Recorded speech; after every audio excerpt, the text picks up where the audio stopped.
Pasok din syempre sa ganitong panahon ng tag-init ang mga beach. Ngayon pa nga lang, dumarami na ang mga turista sa sikat na surfing spot na Baler. Narito ang agenda report ni Francis Folve. Inaabangan na sa Baler, Aurora ang Holy Week at summer break. Sumisigla na muli ang negosyo at turismo dito. Balik na mga turista sa tanyag na mga landmarks sa bayan, kabilang ang kanilang museo. Galing Sweden si Khaled Osmani, first time niya raw sa Pilipinas at sinusulit niya ang 2 linggong bakasyon sa bansa. I have been around because I love swimming and try to learn surfing.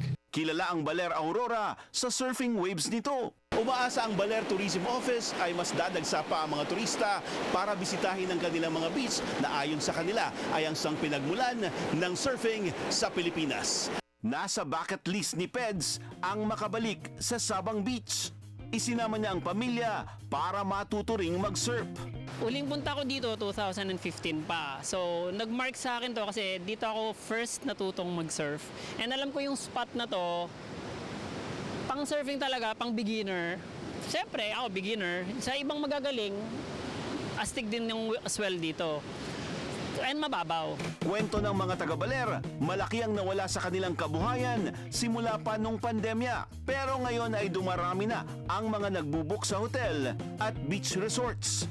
Nag-deploy na rin ang mga tourist police para umagapay sa mga turista.